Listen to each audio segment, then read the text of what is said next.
Okay, so good evening. We are here today to interview Miss Diana, which is for our project in engineering management. And here are some introductory questions.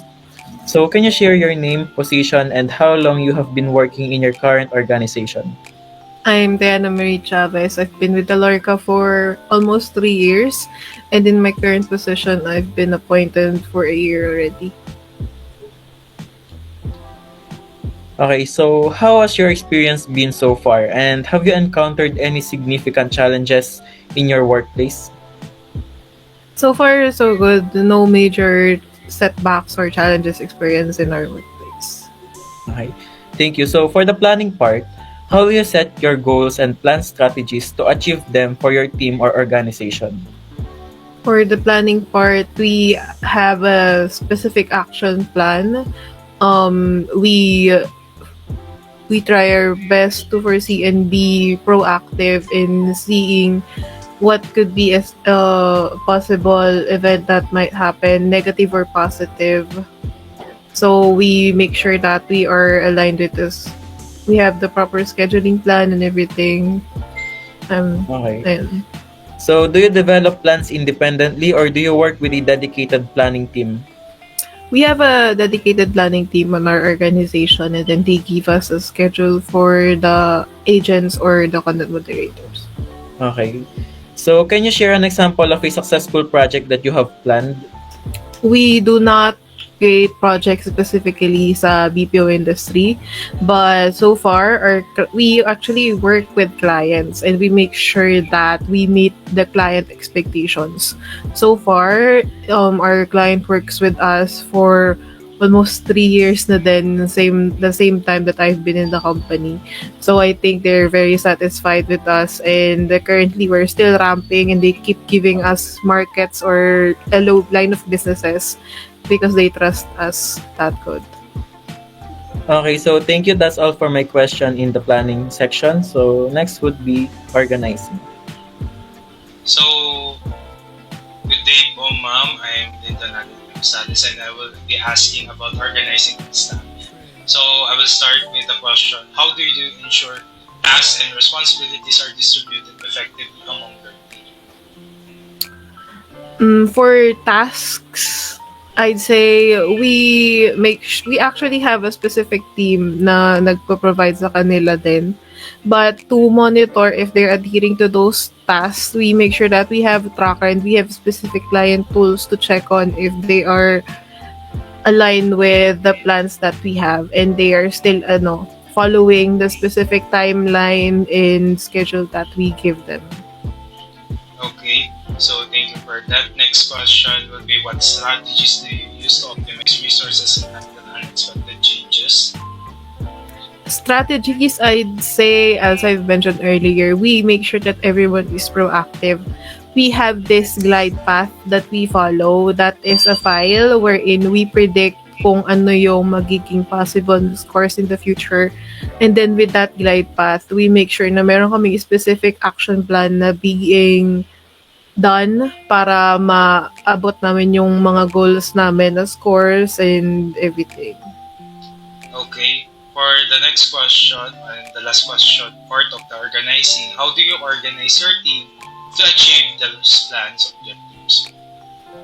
To organize my team, if ever na magkaroon sila ng minor setbacks or opportunities being observed by our quality team, we immediately coach them and give them the correct those minor errors that they have done. And then with that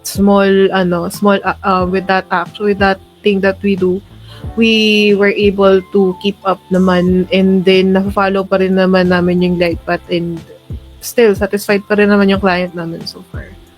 Okay, so that will be the part of the organizing. Let's proceed to the staffing part. So mostly this is more on the hiring employees. So what qualities do you prioritize when hiring new team members? In the BPO industry kasi we have a specific team for hiring. That's our HR team. So with HR team, hindi ako nakakapili ng agent na mapupunta sa team ko. So they just give us the newbies, that those newbies are those agents that passed the primary, yung mga initial tests na kino-conduct nila. So, if they pass that, dadalhin nila yung mga agents na yun sa amin, mas-separate sila ng team, and then training team. When they have been trained and nakapasa sila sa nesting period, that nesting period kasi that usually lasts for about a week or so. So, if makapasa sila sa mga doon, and then makapasa sila sa requirements, so punta sila sa team ko. So, hindi kami nakakapili ng employee. Instead of choosing kung ano yung mapunta sa amin, we just accept them for who they are. And then, if we observe opportunities, we make sure na aayusin na lang namin, or kumbaga, we do our best to coach them and to help them na mag-improve sila, and then mas smooth na yung para sa production namin. Okay, thank you for that. So given the fact that you will having apprenticeships on your company, so how do you match those employee skills to the roles they are being assigned? Kasi na-assign na sila sa amin, so hindi kami yung nag-a-assign sa kanila. But eventually, we will notice that there are agents na nag-excel. There are agents na exceeding pa sa expectations namin. And then, meron namang agents na hindi nami-meet yung expectations namin. So, those agents na makikita namin na may potential, we appoint them as subject matter expert or POC, and then they will help those na mga medyo nahihirapang makaabot ng expectations namin. And then when they extend that help, ayun, sabay-sabay nangaangat yung team namin. So basically, we will eventually observe and then see kung sino yung may potential. And then those who have potential, they're helping those naman na hindi pa makaya. Okay, so thank you for that. And for those new employees, what training or development programs do you provide to enhance your staff's performance sa mga nangyari? So, hindi naman ako yung nag-train sa namin sa mga new hires namin. Pero as I've said, we have a specific training team. And then, in their training, I join in naman as their team manager na, since eventually ma-endorse din naman sila sa akin. So, as I join in the training and observe, I could see na yung process nila is that, of course, may introduction and then discussion. And then, after that discussion, mag-exam sila. That exam, they have to pass that exam. And then, if meron yun minsan mga 5 takes, ganun. If hindi pa rin nila maipasa yung exam na yun, talagang malilipat sila ng ibang market or LOB, which is hindi na sa team ko or sa department namin, kumbaga. And then, if naman makapasa sila doon sa mga test na yon, ma-endorse sila to nesting period.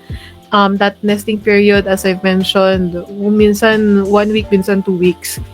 And then, after the nesting period, if they pass, ma-meet nila yung productivity na required or yung quality na kailangan namin, accuracy, if ma-meet nila yung accuracy and then yung productivity, ma-endorse na sila for production, which is sa team ko na talaga. So, that is the flow of training sa namin, sa company namin. Oh, okay. So, that will be the part of the organizing and staffing part of our. So thank you for that. We will now proceed to the communication. Good day again, Miss Diana. I am Kinji Adaptante and I'm pleased to meet you tonight. I have a few questions that I'd like to ask about communication.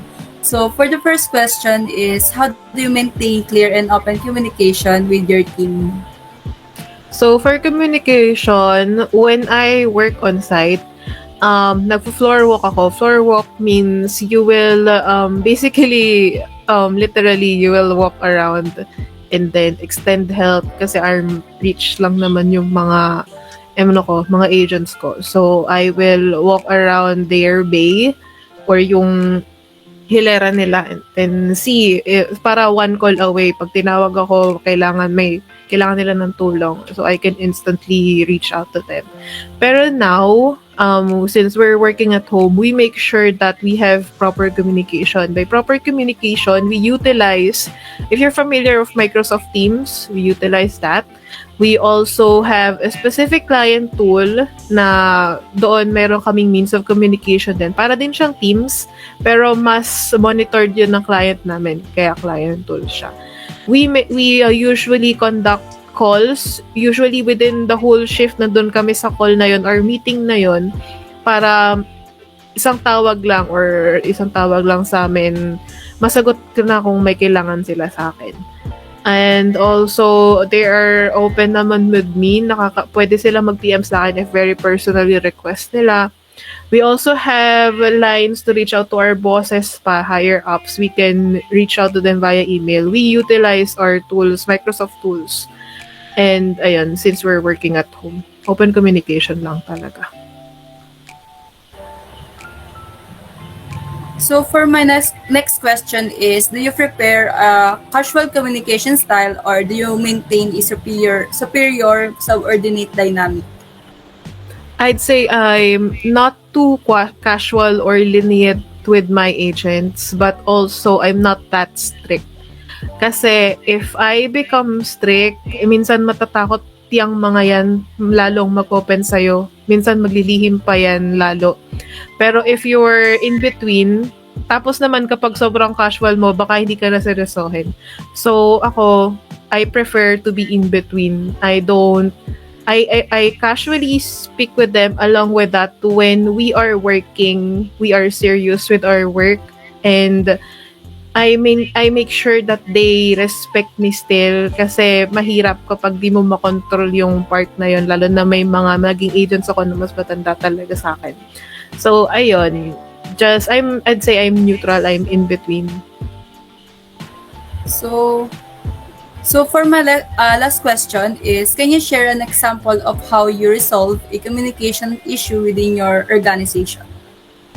Wala naman kaming naging major na issue. Siguro yung masasabi ko about, masishare ko is that meron, as an agent before kasi ako ma-appoint as an SME or mag-step up, kumbaga. I started as an agent. So, may kasabay ako sa training nun na hirap siyang mag-pick up. Medyo matanda na kasi siya. So, tinulong ako, since gets ko na yung ginagawa namin, while in a call with the TM that I was about to be endorsed to, tinuruan ko siya. And then, nung naturuan ko siya, that TM pala, nanonood pala siya sa amin na tinuturuan ko siya kung paano yung gagawin. Dahil nanonood siya sa amin, sabi niya, parang natuwa siya sa akin na-praise niya ako that time. Pero that time pala, na-notice niya na ako, and then, nung kinausap niya ako, gusto mo ba na mag-step up? I-appoint kita as SME, kailangan namin. Kasi before TM, SME. So, ayun, na-appoint ako as SME, in-accept ko yun, and then tuloy-tuloy na yung pag-step ko hanggang sa naging TM ako. I'd say that is the starting point. Yun, yung pinaka naging proud ako dun sa nagawa kong yun. Thank you so much, Miss Diana. This will definitely help us in our journey to develop better communication skills.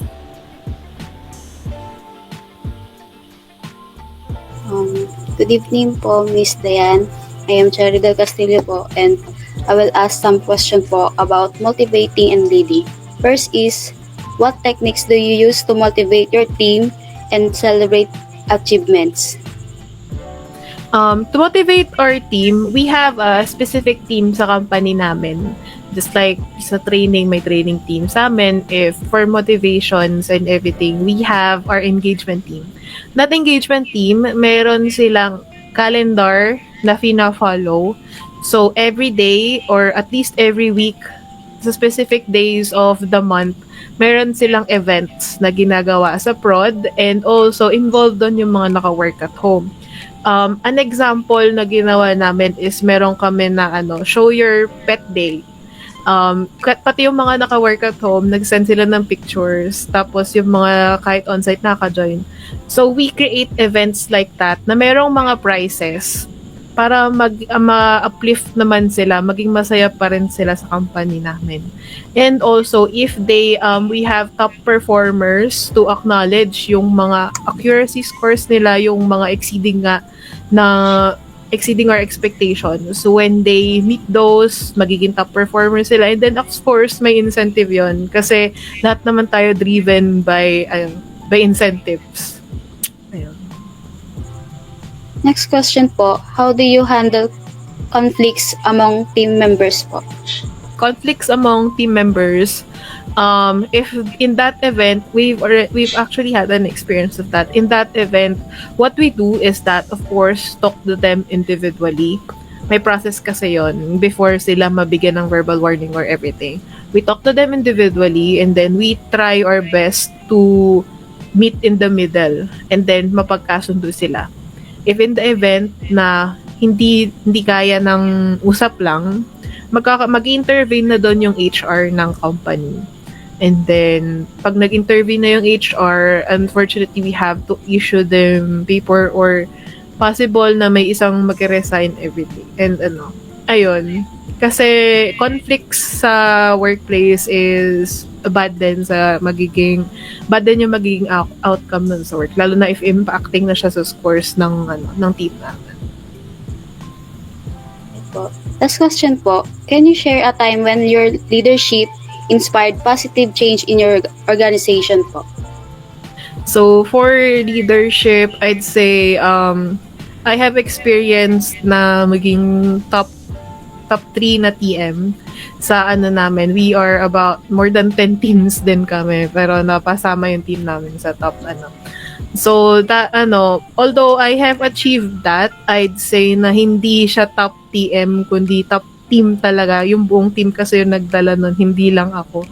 So ang ginawa ko na lang nun, since may din yun, may cash incentive din yun, pinanlibre ko na lang din sa team ko, and then I thank them, of course. Always thank your people kasi sila yung reason bakit ka umaangat. Ayun.